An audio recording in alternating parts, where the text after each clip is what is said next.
weirdest thing happen here? The volcano. Well, the air was blowing, and from the volcano and the coal plant, so it was blowing off, and then like it went down to. So yeah, we get our source of mercury into the air from volcano. Very good. Contaminated the water, and the Shut fish up. ate it. The krill ate it, and then the salmon ate the krill, and then the trout ate the salmon. Right. As you guys can tell, the bigger the fish, the more the mercury. So what happened when mercury hit the water? It It We turned- contaminated the Yeah. fish. contaminated the water. So how does it become methyl mercury? It went into the water. So what's in the water? Fish. Is the water clean? Carbon. What organism is in the water? Bacteria. Bacteria, right? So very good. Bacteria basically convert the mercury that was in the air falling into the water to methyl mercury. That's how we got methyl mercury. And then those methyl mercury are eaten by other animals or absorbed by other plants, and then those fish eat those plants, and then it accumulates. So the smaller fish gonna eat smaller amount, right? And then the bigger fish gonna eat large amount. They eat other fishes. Do you think there's areas where mercury is like, there's a low percentage of mercury? There are There's areas that are higher. For example, closer to power plants you are. Yeah. The closer to mines, there are mercury mines in different places that are highly Yes. contaminated. And there are Native American tribes that have a real struggle because their reservations are near places where they mine mercury and there's higher concentrations. Unfortunately, it's very difficult to find places with really low concentrations because it's atmospheric. What about like really deep in the ocean? Do you think there's more mercury there or less mercury? I don't know. We should look it up. Yes, someone should look that up. Yeah, that would be something for you guys to look up. What if you're like in a tropical rainforest? Is there like mercury in there? There's Tropical mercury rainforest? everywhere Yeah, because because it's in it's the in the air, yeah. So basically, as you guys are going up the food chains, the more mercury is gonna accumulate. And this is the limit, the EPA for consumption of fish limits how much you can eat per week or per month. So the smaller fish that you guys can eat, like salmon, pollock, oyster, they're unlimited. That means you don't have to worry about that, how much you can eat per week or per month. But trout, you can only eat a few times per week. And with the bigger one, you can only eat like a few times per month, as you can see. That way it doesn't accumulate so much at one time, you know. That can be damage for developmental wise. And we're going to talk about that later. And then, why do you guys think eating fish is important in terms of brain development? Omega-3.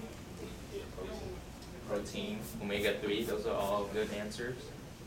So fish are rich in omega-3. Well, they're called DHA, omega-3 fatty acid. And they're like the building block of nerve tissues and brain, in your brain. So eyes too as well. Because remember, your eyes are connected to your occipital lobe, right? As we learned from dissection. So there's nerve coming from your occipital lobe to your eyes. So that way when you see, your brains can coordinate and communicate with each other. I never eat fish. You never eat fish? I hate Maybe you guys get your omega-3 fatty acid from other source. But fish is a good source. Because how many of you guys are taking fish oil maybe? They're really good for your skin, for your nails, your hairs. I'll probably eat fish like once a month. Once a month? Not even that. Like Oh. 6 months. Once Or a year. avocado. When my mom. Oh, I has eat fish a sticks. lot of avocado, Yeah. like daily on my meal. I love Yeah, that's avocado. good. That's a good source of, natural fat. So basically, what do you guys think is important when you're young? Eating fish is important. So that your brain can develop to what it needs to be. Yeah. So when we're old, we can see. Right. So basically, when you're young, you have more nerve cells than you when you become an adult. So all your your brain architecture of how things work in your brain are developed at that particular time. So it's important that you have the proper nutrient to support that. That way, you're able to make those neuron connection to learn, to speak and write bites, things like that, right? And then the question I'm gonna ask you guys is it better to eat fish with low mercury than no fish? What do you guys think I think so it's far? better to eat Yes, fish it's with better. lower. Yeah. Because of the brain development. I'm gonna eat a lot of salmon now. Is that how you say it? Yeah, salmon. Salmon. Yeah. So I think I agree with you guys. So basically a big yes. So many studies have found that women who doesn't eat fish at all, their children are most likely to have brain developmental delays, like people with Like mercury. Down syndrome and stuff? Not You're quite like scaring that. me. Down syndrome are more like I'm scared. trisomy, like 3 chromosomes. Mm. Whereas it's like genetics, you would say. But this one is more like nutrients wise. So they also found that women that eat, pregnant women specifically, they eat 2 or more servings per week, their children do better developmentally. That means they're able to speak at the right time, things like that, and then learn better. Whereas kids doesn't eat fish, well, their mom doesn't eat fish at all. They're likely to have learning delays, stuff like that. So not eating fish is not a good option because we have a variety of fish that is pretty safe to eat because you have so many variety. And then I'm gonna show you guys a calculator and stuff how much you can eat. Don't be, because there's a psychology to this. When someone telling you that there's risk with eating fish, you're likely to focus on the risk factor instead of the benefit, right? So if the doctors keep telling you that, then you're likely to think of the risk. You don't want to take the risk. But what's the benefit? The benefit can be, equally balanced out. But it's up to us to choose the right amount and then eat the right amount, that fish that is low in mercury. So that way, yeah, this is a good tool that we can use, that you can calculate how much fish you can eat per week. So basically you go into the website, it's called the mercury calculator. You type in your weights, let's say 155, and then what kind of fish you're eating. I like crawfish, and put how many ounces I'm gonna eat that week. It's so good.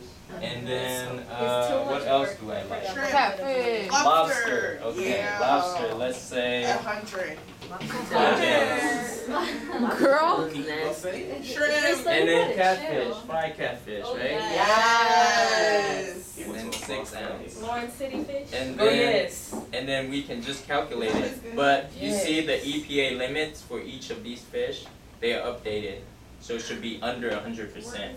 So they'll tell you when you say calculate, 70%, so I'm safe. These are safe to eat. See, under 100%. No. So it's very good. Tuna So- is so bomb. Oh my Tuna, goodness. remember I got like 400 I and love something tuna. percent? I don't even need tuna. I hate So basically also, if you guys want to go to this website too, they tell you all the different kind of fish that you guys have. Caviar. So if you don't know what's fish are you eating, you can come here and look it up. What type they have. They have fish I've never even heard of. I know, Right. these are like sea, Marlin. a lot of from the sea. Calamari is good. Oh, calamari. What is calamari? Salmon, It's like sardine, fried squid. It's Squidward, calamari. sea urchin. You guys like sushi? You can eat that? Oh yeah, uni. Sharks. Sea trout, tuna. Tilapia's not there. So It you was guys on like there. sushi? Really? Anyone sorry. like sushi? Oh. Me, There's a lot of I fish. never ate that. I don't really. I love sushi. I like it, but I ain't into it like that. Wait, Me so like, either. I if you ain't try to sure. eat shark, I heard that like, if you try to eat shark, there's like scales on it that'll cut you if you pick it up or something. Is that true? Yeah. Dr. Cynthia eats shark before. Oh, Right? Dr. Cynthia? Is shark Eat tail? Oh, I've eaten lots of shark, yeah. Is it good? You have to prepare it carefully because shark, they balance the salts. Okay, so if a fish is living in the ocean, it has to be able to balance the salt in its tissues so it's not being dehydrated. If we stayed in the ocean water too long, the salt would dehydrate us. Well, what sharks do is they use a form of urea in their tissues to balance the salts. And so when you get it, the way you prepare it is you have to soak it in water a lot to get that out. So shark can be really good if it's prepared right. It can be really awful if it's prepared wrong. But it's also very, very high in the food chain. So it's going to accumulate a lot of Is it mercury. truly? It's a firm meat, yeah. Yeah, so it's people might think of it more like, almost more like chicken than like trout. It's Why not do we like- compare everything to chicken? Everything tastes like chicken. Turtle tastes like chicken, snakes taste like chicken. Alligator. Really? I tried alligator. It's good. I tried alligator. It was alligator Okay. on No, I stay You here. can't eat alligators. Okay. I They are think very cockroaches. old. We can't. I'm just kidding. I'm just I'm kidding. She said it so happy. She bring that to my door. Okay, I'm let's gonna bring tell it back everybody together. that. Okay. So, given what we know, now we're gonna talk about, Hold on, we've how- been participating. Where's the candy? at the end, when we do the review and you answer the question right, the candy's coming. Don't Yeah, worry, don't worry. He's tough. Boy, You gotta earn it, right? the way she said. So we're gonna talk about how mercury can affect our brain specifically. So mercury are known to be a powerful neurotoxin. You guys know neurotoxin? Toxin Yeah. A toxin to neutron? to neurons, right? Neurons. Yeah, very good. So basically it degenerate neurons. What degenerate? What It do you means guys like it think breaks of? it down. Yeah, to break it down, very good. So it can also, mercury can also easily cross the blood-brain barrier. If you guys don't know that your brain